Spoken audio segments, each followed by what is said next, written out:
जैसे पहले क्या था कि गर्ल्स और मतलब लेडीज़ और जेंट्स में, मेन और वेमेन में डिस्क्रिमिनेशन था, ठीक है ना। तो गर्ल्स वो चीज़ें नहीं पहन पाती थी जो वो पहनना चाहती थी, वो चीज़ें नहीं खा खा पाती थी जो वो खाना चाहती थी, ठीक है।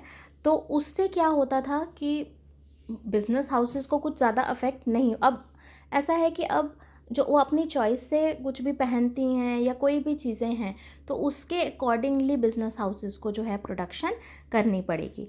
Education and literacy rate, education, ये मैंने आपको पहले भी एक एग्जांपल दी चिप्स की, तो उससे हम इसको लिंक कर सकते हैं। Change in quality of life, ये भी मैंने आपको पहले एग्जांपल दी। जो मुश्किल से अपना लाइवलीहुड चलाते हैं, अपना दाल रोटी या खाने का काम जो है वो पूरा करते हैं, ठीक है, फूड जो है वो सेटिस्फाई करते हैं, तो उस नीड को सेटिस्फाई करने के बाद वो कहाँ पे वो स्टैंडर्ड ऑफ लिविंग जो है उसके बारे में सोचेंगे।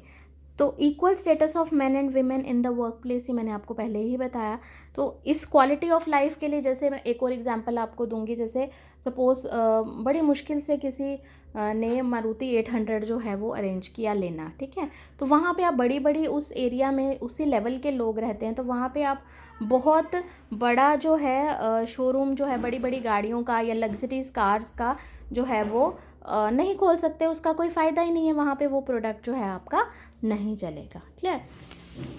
Next comes political environment. ना political environment constitutes all the factors related to government affairs such as अब जैसे गवर्नमेंट, किस टाइप की गवर्नमेंट जो है वो आपकी कंट्री में है इस टाइम में, ठीक है।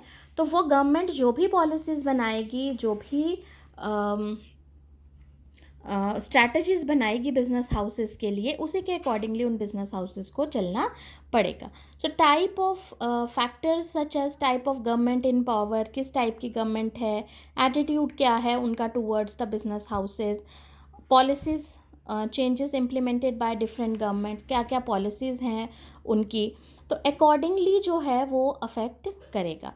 सो पॉलिटिकल स्टेबिलिटी बिल्ड्स अप। जैसे अब एक एग्जांपल दूंगी मैं आपको, जैसे इस टाइम पे गवर्नमेंट है, बीजेपी गवर्नमेंट है, तो वो फुल मेजॉरिटी के साथ जो है वो इस टाइम पावर में है, ठीक है ना। उसकी कोई कोalition किसी के साथ नहीं है, किसी और गवर्नमेंट के साथ, सॉरी, किसी और पार्टी के साथ उसकी कोalition नहीं है। जब कोई भी गवर्नमेंट फुल मेजॉरिटी के साथ पावर में आती है तो उसकी सस्टेनेबिलिटी और स्टेबिलिटी जो है वो इंक्रीज़ हो जाती है, ठीक है ना।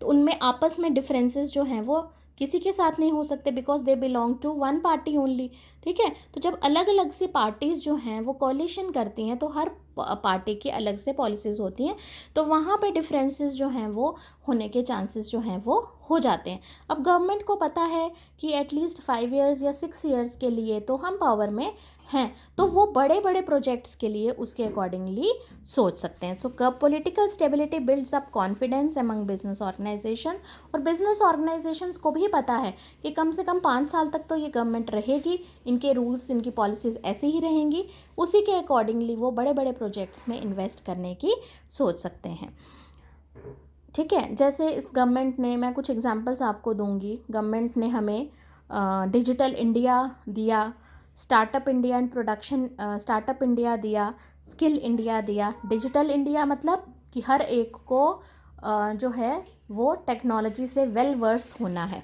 स्टार्टअप इंडिया मतलब कि जो भी कंपनीज जो बाहर से प्रोडक्शन करके हमारी कंट्री में लाती थी, उसकी बजाय उनको वो ऑफ़र दिया गया कि वो अपनी ही कंट्री में आके प्रोडक्शन, हमारी कंट्री में आके प्रोडक्शन करके यहीं पे सेल करें। Skill India, it is the initiative of the government for the youth, basically the youth who want to start up their business, जो अपना बिजनेस स्टार्ट करना चाहते हैं उन्हीं के लिए ये पॉलिसीज़ बनाएगी।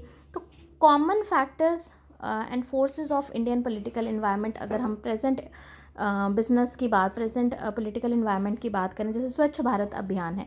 अब आपको पता है कि जो भी इंडस्ट्रीज़ लगती हैं उनका वेस्ट होता है, धुआं निकलता है या वेस्ट मटेरियल जो है वो निकलता है, तो हर बिज़नेस को ये ध्यान रखना पड़ेगा कि उस वेस्ट से किसी का नुकसान नहीं हो, क्योंकि गवर्नमेंट ने कहा है कि हमें अपना भारत जो है, अपनी कंट्री जो है वो स्वच्छ रखनी है। Skill India and startup India, ये मैंने आपको पहले ही बताया। इसी के अकॉर्डिंगली उन्हें बिजनेस हाउसेस को इससे थ्रेट भी है। स्किल इंडिया का मतलब अगर बाहर वाली कंट्रीज़ या यहाँ आके प्रोडक्शन करेंगी तो यहाँ वालों को भी वो थ्रेट्स है। और स्टार्टअप इंडिया मतलब नए नए एंटरप्रेन्योर्स आएंगे तो उससे जो एग्जिस्टिंग एंटरप्रेन्योर्स हैं उनको थ्रेट मिल सकती है। गवर्नमेंट इंटरवेंशन कितनी है बिजनेस में, ठीक है, गवर्नमेंट कितना इंटरफेयर कर रही है बिजनेस में, वो भी अफेक्ट करेगा, ठीक है। तो बाकी के पॉइंट्स जो भी इसके हैं वो हम नेक्स्ट अपने लेक्चर में डिस्कस करेंगे। तो ये थोड़ा सा ट्रिकी टॉपिक है, इसमें काफ़ी नई नई टर्म्स हैं, तो वो आप लोग ध्यान से करिए। और अगर कोई भी क्वेरीज़ हैं तो आप मुझे व्हाट्सएप पे मैसेज कर सकते हैं। Thank you so much.